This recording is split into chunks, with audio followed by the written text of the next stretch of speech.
तमाम नागरिकों ने अपने दायित्व का पालन करना शुरू कर दिया है। हम आज मौजूद हैं महाराष्ट्र में, और महाराष्ट्र के उस शहर में जिसे देश की आर्थिक राजधानी कहा जाता है। हम मौजूद हैं माया नगरी में, या सपनों की नगरी मुंबई में, आमची मुंबई में, जिसे ये भी कहा जाता है कि यहाँ जो कोई आता है ये नगरी खुली बाहों से उसका स्वागत करती है। लेकिन इस बार यहाँ देखा जा रहा है कि सियासी पारा इतना चढ़ गया है कि कई प्रत्याशियों को ही कबूल नहीं किया जा रहा।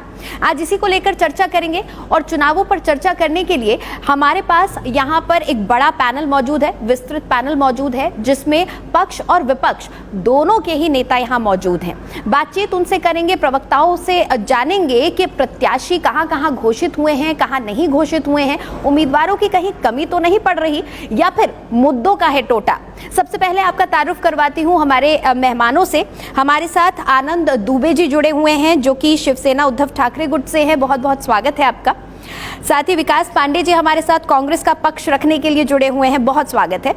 हमारे साथ मनीष दुबे जी हैं, जो कि एनसीपी शरद पवार गुट से ताल्लुक रखते हैं, बहुत बहुत स्वागत करूंगी आपका। हमारे साथ रत्नाकर जी हैं, बीजेपी का पक्ष रखने के लिए। साथ ही बब्बन राव मदने जी हैं, अजीत दादा पवार से, और क्योंकि पक्ष और विपक्ष है तो एक बैलेंस करने वाला भी चाहिए। हमारे साथ मौजूद हैं आनंद मिश्रा जी, जो कि एक राजनीतिक विश्लेषक है, वरिष्ठ पत्रकार हैं।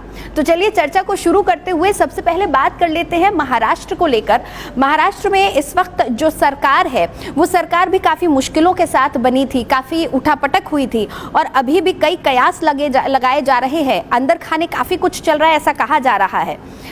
तो दरअसल हो क्या रहा है यहाँ पर? आपने जो प्रत्याशी तमाम उतारे हैं, क्या वो राज्य सरकार के उनसे बातचीत करके उतारे गए हैं?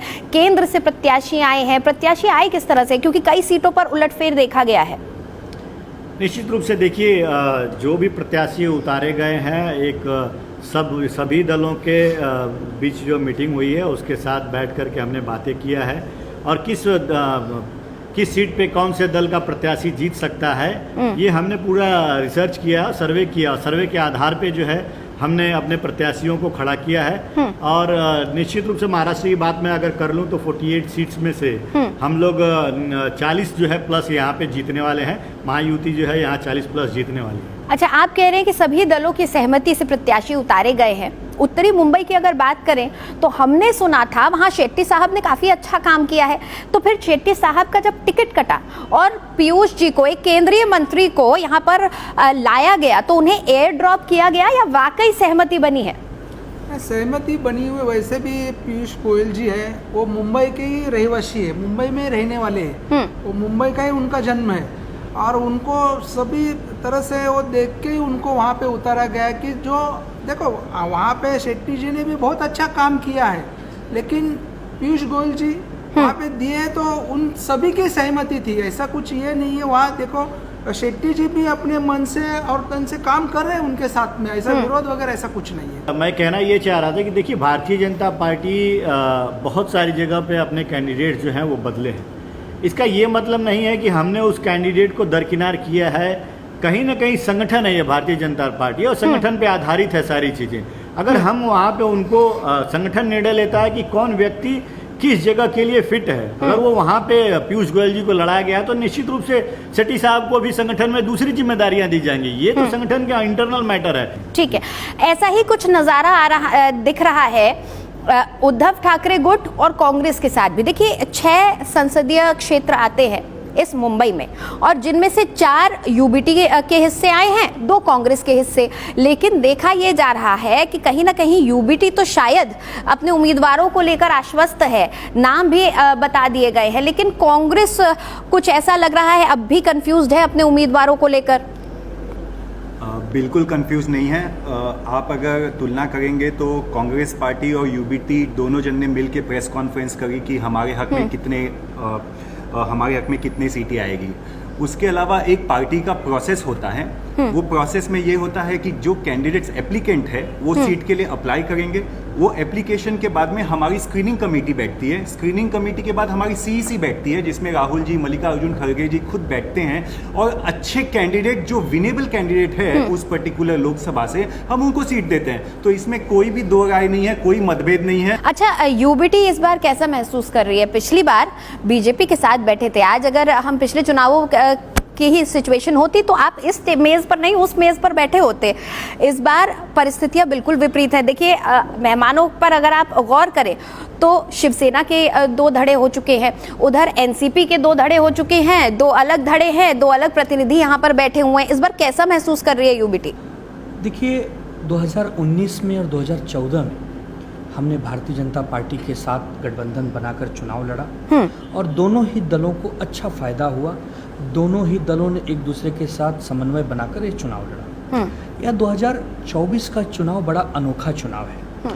भारतीय जनता पार्टी के पास अपना एक वोट प्रतिशत है जिस पर वो चुनाव लड़ रही है, लेकिन उसके साथ जो सहयोगी गए हैं उनके पास वोट प्रतिशत नहीं है।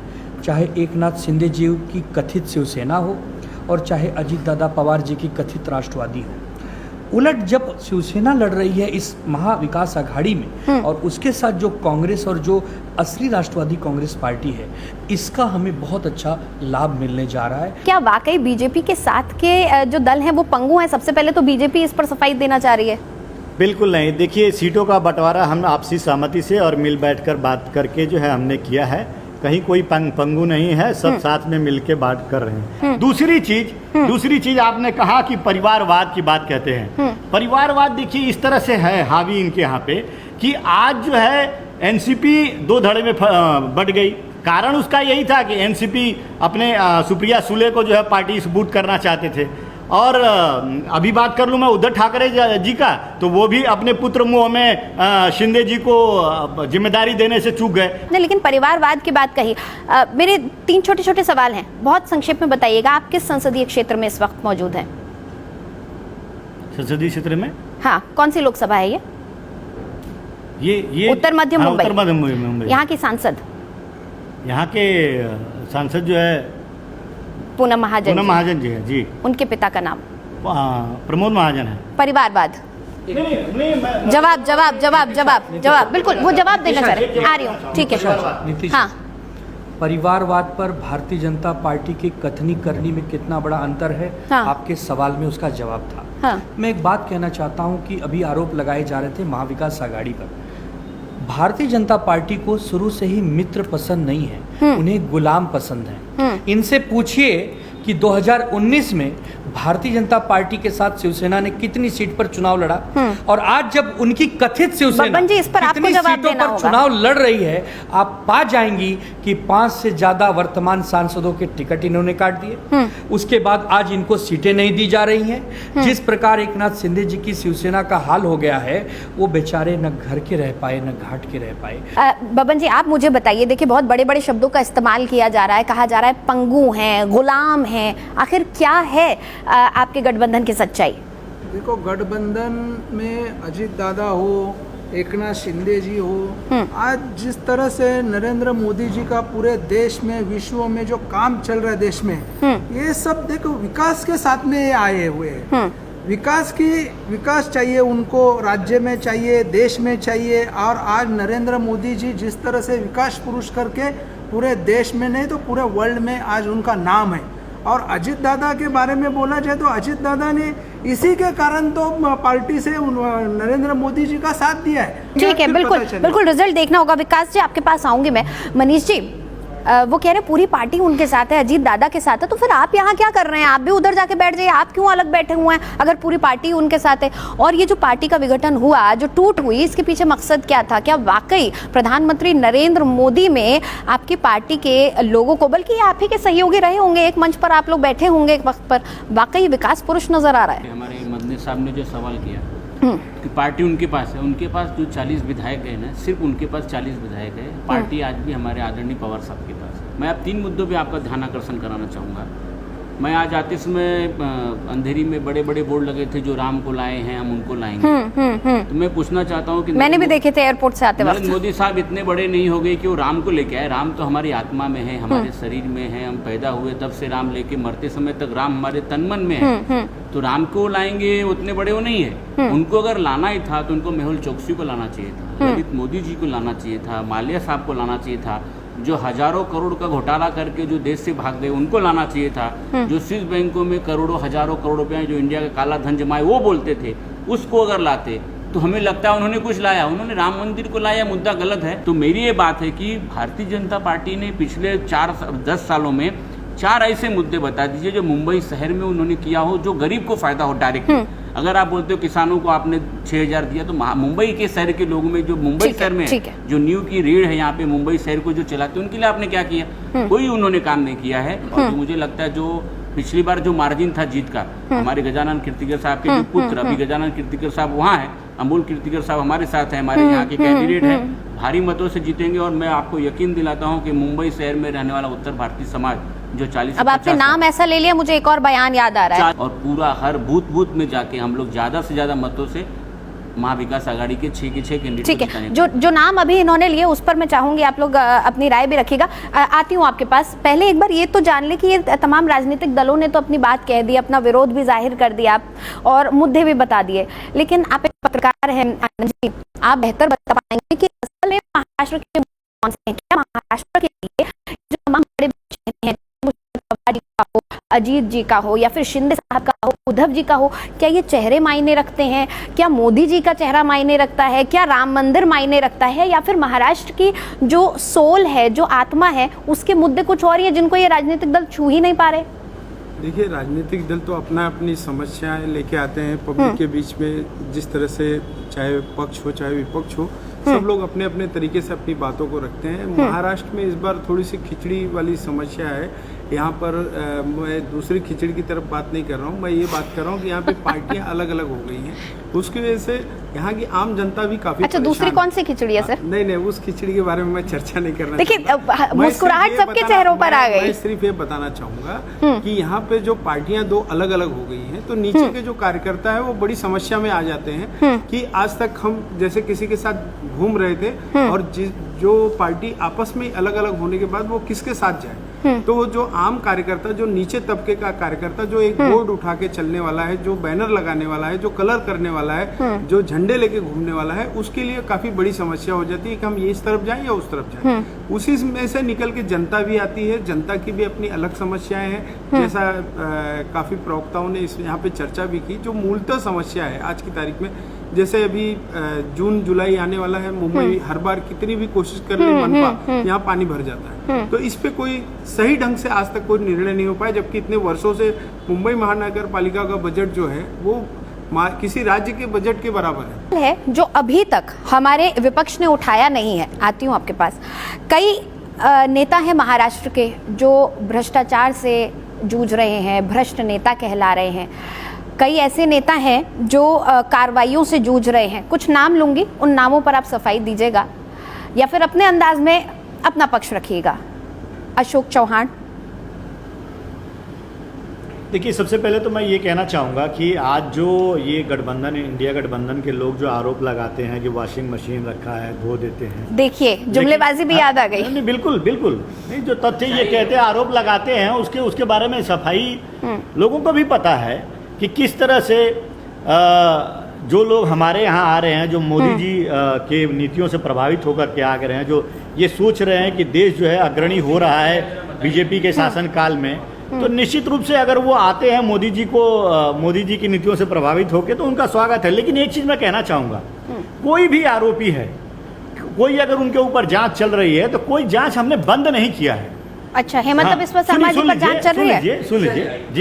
हाँ। कोई आरोप हमने बंद नहीं किया, जांच बिल्कुल उनका जारी है और वो जांच जारी रहेगी। हमारे इसमें शामिल होने से उनके जांच पे कोई प्रभाव नहीं पड़ने वाला है। ठीक है, जो कोई भी हो, कोई भी, अब कोई प्रभाव नहीं पड़ने वाला है। दूसरी चीज, मैं मनीष जी की बात कहना चाहूंगा। ये कह रहे थे कि 40 से 45 लाख जो उत्तर भारतीय हैं मुंबई में, वो इनके साथ जुड़े हैं। अरे भाई, उत्तर भारतीय कितने नेता अभी इंडी गठबंधन के साथ हैं, जरा बता दीजिए, उंगली पे गिन के एक भी नहीं रहेंगे। एक जो कांग्रेस पार्टी में संजय निरुपम जी बचे थे वो भी चले गए, इसके पहले कृपा शंकर सिंह चले गए, रमेश सिंह जी चले गए, तमाम जो है राजहंस जी चले गए। ये अपने नेताओं को, उत्तर भारतीयों की भावनाओं को समझ ही नहीं पाए, इसलिए जो है उत्तर भारतीय नेता इनसे दूर होते चले गए। विकास जी जवाब देना चाह रहे हैं, ठीक, बिल्कुल, आप दोनों बारी बारी। अच्छा, हाँ, ठीक है, ठीक है। अशोक चौहान जी को कांग्रेस पार्टी ने अपने राज्य का सर्वोच्च पद दिया, जिसे मुख्यमंत्री कहा जाता है। हाँ, हाँ। अशोक चौहान जी पर कभी कांग्रेस पार्टी ने भ्रष्टाचारी होने का आरोप नहीं लगाया, लेकिन आपको याद होगा कि जब संसद का सत्र चल रहा था तो वहां सरकार एक व्हाइट पेपर लेकर आई थी, श्वेत पत्र। उस श्वेत पत्र में बकायदे अशोक चौहान जी पर आदर्श घोटाले में सम्मिलित होने का आरोप सरकार, मतलब भारतीय जनता पार्टी ने लगाया। क्या ऐसा कारण है कि आरोप लगाने के 2 महीने बाद उनका हृदय परिवर्तन हुआ और वो भाजपा में शामिल हो गए? दूसरा, अजीत दादा पवार, उनकी पार्टी राष्ट्रवादी कांग्रेस पार्टी, ये 70,000 करोड़ का भ्रष्टाचार है, ये कहने वाले आदरणीय प्रधानमंत्री जी के कहने के 4 दिन के बाद अजीत दादा पवार भाजपा के पास चले जाते हैं। क्या कारण है? इन कारणों का तो जवाब देना पड़ेगा। कारण अनाकारण कारण जवाब दे रहे हैं, वो कह रहे विचारधारा बदल गई उनकी, वो मोदी जी के कामों से प्रभावित हो गए। नहीं, उसे कहते ईडी और सीबीआई के द्वारा हृदय परिवर्तन हो जाना। ईडी और सीबीआई बड़े प्रेम से एक प्रेम पत्र लिखते हैं, जिसको मिलते ही आदमी का हृदय परिवर्तित हो जाता है। वही हुआ है, उससे ज्यादा और कुछ नहीं। तो लेकिन ये भ्रष्टाचार हो क्यों रहा है, ये सवाल भी तो उठता है। भ्रष्टाचार जो कर रहे हैं, हाँ, उनके ऊपर अच्छा, भ्रष्टाचार हो रहा है कि नहीं हो रहा? तो पहले मैं वही कह रहा हूँ, भ्रष्टाचार जो लोग कर रहे हैं, ये कहने वाली बीजेपी उनको जब अपने पास लेती है तो उसके बाद उनका भ्रष्टाचार कहाँ विलुप्त हो जाता है। महाराष्ट्र में 72 ऐसे नेता हैं जिनके ऊपर डायरेक्ट और इनडायरेक्ट केसेस चल रहे हैं, लेकिन क्या मजाल कि उनके घर पर सुबह 4 बजे ईडी और सीबीआई की रेड हो जाए। संजय राउत जी की तरह, संजय सिंह की तरह, हेमंत सोरेन की तरह, अरविंद केजरीवाल जी की तरह उनको गिरफ्तार करके ईडी अगर उठा ले जाए तो लोग ताली बजाकर कहेंगे कि बीजेपी की कथनी और करनी में कोई अंतर नहीं है, अन्यथा आरोप तो लगेंगे। तो आप क्या कह रहे हैं कि भ्रष्टाचार हुआ नहीं है, दिखाया जा रहा है ताकि पार्टी उनकी विस्तार होता रहे पार्टी का? यही उनके पीछे मनसा लग रही है। हाँ। क्योंकि यही अशोक चौहान जब तक कांग्रेस पार्टी के साथ हैं, कांग्रेस पार्टी ने तो कभी उन पर भ्रष्टाचार का आरोप नहीं लगाया, बीजेपी ही लगाती है और फिर अपना अपने पास ले लेती है। ठीक है, ये कौन सा नया खेल शुरू हुआ? ठीक है, ठीक है, कहिए विकास जी। सबसे पहले तो मैं एक मुद्दा पे बात करना चाहूंगा कि हमारे साथी ने विकास के मुद्दे पे बात किया कि मोदी ने बहुत विकास किया। आप जहां मुंबई में है, आप मुंबई के 6 के 6 लोकसभा कॉन्स्टिट्यूएंसी में घूम लीजिए, आप किसी भी रोड पे जाइए, आपको रोड में खड्डा मिलेगा। पूरे मुंबई में ये लोगों ने खड्डा खड्डा खड्डा करके रखा है। मुंबई बहुत साल पहले एक रेडियो की जो एंकर हैं विजय हैं, उन्होंने गाना भी बनाया था, मुझे वो जिंगल भी याद आ रहा है। बिल्कुल बिल्कुल, मैं उसी से आपको मैं बता रहा हूँ, आज भी वही हाल है मुंबई का। दूसरी बात, हमारे साथी रत्नाकर सिंह जी बीजेपी से, उन्होंने बताया कि दिवाली हम 3 बार मनाएंगे। दिवाली मनाने के लिए रत्नाकर जी आपको क्या चाहिए ये आप समझ लीजिए। पेट्रोल का भाव 70 से आपने 105 कर दिया, आटा का भाव 210 से आपने 440 कर दिया, चावल का भाव 38 से 90 कर दिया, देसी घी 300 से 675 कर दिया, सरसों तेल 52 से 150 कर दिया, अरहर का दाल जो है 80 से 170 कर दिया, सिलेंडर जो है 410 से 1100 कर दिया। भैया पैसा चाहिए ना दिवाली मनाने के लिए, दिवाली तो आएगी लेकिन हमें पैसा कहाँ है दिवाली मनाने के लिए? आप 5 ट्रिलियन इकोनॉमी कहते हैं, 5 ट्रिलियन इकोनॉमी ऐसे बनाओगे जनता का पॉकेट लूट के? मैं आपको नितिशा जी एक सिंपल आपको एक चीज बता रहा हूं, यहाँ पे जितने भी साथी बैठे हैं, 2014 के पहले अगर एक आदमी नौकरी करता था, उसका जो सालाना इंक्रीमेंट होता था, मार्च के बाद अप्रैल मई में जो इंक्रीमेंट होता है वो 20 to 30% होता था। 2014 के बाद ये एम्प्लॉयमेंट का जो इंक्रीमेंट होता है, 1 साल के बाद जो इंक्रीमेंट होता है वो आ गया 5%, 6%। वो क्या कमाएगा? महंगाई 3 गुना बढ़ गया है। फीस आप बच्चों का, आप चले जाइए बच्चों का बुक्स लेने के लिए, मेरे मिडिल क्लास की तो बात सर ही 10 नहीं है। साल भी तो बीते हैं ना, एक 10 डेकेड, साल- एक दशक 10 निकल साल चुका बीते है। तो कमाई कहाँ बढ़ी है, मैं वही तो कह रहा हूँ, कमाई तो घट गई है। कोरोना जैसी महामारी आई, उससे भी तो जूझना पड़ा इस सरकार को। उससे क्या जूझना पड़ा बताइए ना मुझे। ठीक है, महामारी तो सबके लिए थी, महामारी तो ऐसा नहीं कि किसी के लिए नहीं थी, महामारी तो 2019 में आई ना, 2014 से 2019 तक। अच्छा, आप कहते हैं महामारी आई, क्या महामारी अडानी के लिए नहीं आई? क्या महामारी अंबानी के लिए नहीं आई? क्या महामारी बाबा रामदेव के लिए नहीं आई? उनका अगर आप ग्राफ देखेंगे, अगर उनकी कंपनी 500 करोड़ की थी तो उनकी 10,000 करोड़ हो गई 2017-18 तक। लेकिन ये मेरे मिडिल क्लास भाइयों की क्यों नहीं हो गई है? उनकी कमाई क्यों नहीं बढ़ गई है? मुझे इस सवाल का उत्तर बीजेपी से अपेक्षित है। कमाई के बारे में भी बात करेंगे, लेकिन इस वक्त जो नजर आ रहा है दोनों ही मंचों पर जो नेता बैठे हैं, उससे लग ये रहा है कि अब तक तो ये कहा जाता था कि भाई उत्तर प्रदेश की राजनीति समझ पाना मुश्किल है, लेकिन अब तो महाराष्ट्र की राजनीति भी समझ पाना मुश्किल है। ऐसे में जनता क्या करेगी? जनता यहाँ पर जितने सारी पार्टियां अपने अपने उम्मीदवार रखेंगी, वो वोट देने का काम करेगी। लेकिन सवाल ये पैदा होता है कि वोट दे किसे। मेरा आज फिर से वही सवाल है कि जो बीजेपी के आज अगर आप देखेंगे तो पूरे भारतवर्ष के अंदर करीब 100 जो सांसद थे उनको बदल दिया गया है, नए सांसदों को टिकट, नए लोगों को, उम्मीदवारों को टिकट दिया गया है। अब वो अपनी परिचय जब पब्लिक के पास लेके जाएंगे, वो 100 लोगों की बात कर रहा हूँ मैं, और अभी तक जहाँ पे टिकट बटा ही नहीं है, जहाँ पे उम्मीदवार अभी तक आए ही नहीं है, उनके जाने और जितना तालमेल उनका पब्लिक के साथ बैठता है, या जो पुराने लोग हैं वो लोग जाके परिचय कराएंगे, तब जाकर ये तय हो पाएगा कि जनता किसे वोट देगी। लेकिन आज जो हालात पूरे अगर देश की हम बात करें तो सबसे खतरनाक हालात महाराष्ट्र के अंदर है। जैसे पिछले दिनों यहाँ पे मराठा आंदोलन एक चल रहा था, आपने देखा होगा, और वो कई वर्षों से चल रहा है। सारी पार्टियों ने उसको अपने अपने समय पे अपने तरीके से झेला हुआ है। लेकिन बीजेपी ने उसके अंदर एक जो अभी की सरकार है, चाहे उसमें बीजेपी हो, आधी एनसीपी हो, आधी शिवसेना हो, सभी लोगों ने मिलकर एक निर्णय लिया और उसके अंदर वो आरक्षण जो है ओबीसी में डाल दिया। ओबीसी वाले एक अपनी नाराजगी अलग लेके बैठे हुए हैं, और मराठा जो है, जो समुदाय है, उसके जो प्रतिनिधित्व कर रहे थे वो भी इस चुनाव में खड़े हो रहे हैं। तो ये जो मामला है, ये इसका प्रभाव काफी कुछ वोटर्स के रूप में महाराष्ट्र में पड़ेगा। अब वो करवट इस तरफ बदलेगा या उस तरफ बदलेगा, जैसे जैसे चुनावी माहौल गर्म होता जाएगा वैसे इस चीज का पता चलेगा। जी, आप कुछ पक्ष रखना चाह रहे हैं? पक्ष इस तरह से कि इन्होंने जो अभी आरक्षण की बात की, उसमें ये जो महायुति की सरकार है, इन्होंने मराठा समाज को ओबीसी में आरक्षण नहीं दिया, जरा इनकी जानकारी में नहीं है। मराठा समाज को यहाँ कानून बना के 10% आरक्षण अलग से दिया।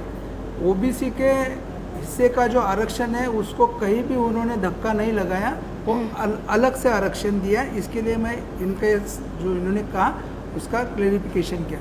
दूसरी बात जो हमारे भाई साहब ने कहा भ्रष्टाचार के बारे में, तो मैं मेरे पार्टी के मेरे नेता के बारे में कहूँगा कि 70,000 के घोटाला या बैंक के घोटाले के बारे में, तो अजित दादा मुख्यमंत्री उप मुख्यमंत्री थे, तभी उन्होंने जब इनकी चौकसी लगाई गई तभी उन्होंने खुद रिजाइन दिया, और रिजाइन के बाद में चौकसी खत्म होने के बाद में उस सिंचन घोटाले में उनका कहीं भी उनका ये नाम वगैरह नहीं, और कहीं भी उनके बारे में आरोप सिद्ध नहीं हुए।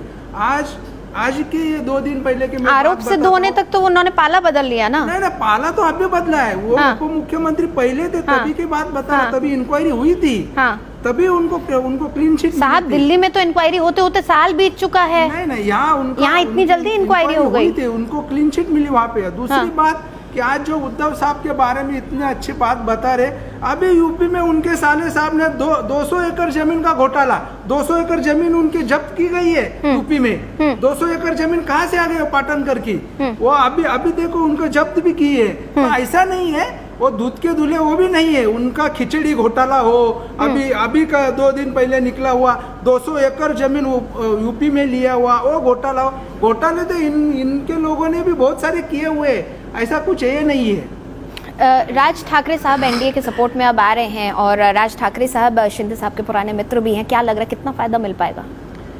निश्चित रूप से एक वर्ग को वो प्रतिनिधित्व देते हैं, और उनके आने से निश्चित रूप से कुछ न कुछ परसेंटेज वोट जो है वो महायुति को फ़ायदा जरूर यहाँ पे मिलेगा। उनके आने से फ़ायदा ही है, और जो भी नेता या पार्टी भारतीय जनता पार्टी के साथ जुड़ना चाहती है, मोदी जी को सशक्त करना चाहती है, इस देश को अग्रणी बनाने में उसकी अपनी भूमिका सहभागिता को सुनिश्चित करना चाहती है, उस सबका स्वागत है। ठीक है, बहुत जल्दी एक मैं खाली हमारे रत्नाकर भाई आपको एक खाली बता देता हूँ, आपने अभी गारंटी पे बात किया, हमने कर्नाटक में 5 गारंटी किया था। ये देखिए अखबार के माध्यम से, एक मिनट, अखबार के माध्यम से आप ये देखिए पूरे 5 में 5 गारंटी हमने दिया है, पूरे 5 के 5। हम बोलते नहीं, हम करके दिखाते हैं। ये झूठा वादा है, ये हमने करके दिखाया है। ठीक है, ठीक है, ठीक है। आपने क्या दिया है? आप 2 करोड़ की बात कीजिए, आप 2 करोड़ की बात कीजिए, आप 2 करोड़ रोजगार की बात कीजिए ना। हम तो अपनी 5 गारंटी पूरा किए, आप अपनी गारंटी बता दीजिए। ये मोदी की झूठी गारंटी है। बिल्कुल, आपके चिल्लाने से बात सच नहीं होगी, आपके चिल्लाने से नस फट जाएगा आपका। आप चिल्लाइए मत। ठीक है, ठीक है, ठीक है, ठीक है, ठीक है। हाँ, हाँ, ठीक है, हाँ। पहले तो आप गूगल में सर्च कीजिए सिंह साहब, India ranking in the global hunger index. आज 111वें नंबर पे हमारा देश है, 125 पूरी दुनिया में देश है, 111वें नंबर पे हमें, मैं नहीं बोलता, गूगल कहता है। पहली बात। दूसरी बात, अभी हमारे मित्र ये जो कौन सी लाडली योजना को बहन योजना बोल रहे थे, तो जिन्होंने मध्य प्रदेश में लाया उनको उन्होंने घर पे बिठा दिया, बराबर, उनको तो घर पे बिठा दिया। ये 2 बात। तीसरी ये बात करते हैं कि हम रोजगार दिए, 2 करोड़ रोजगार की बात हुई थी, या 10 साल में 20 करोड़ लोगों को रोजगार होना चाहिए, तो मिला नहीं।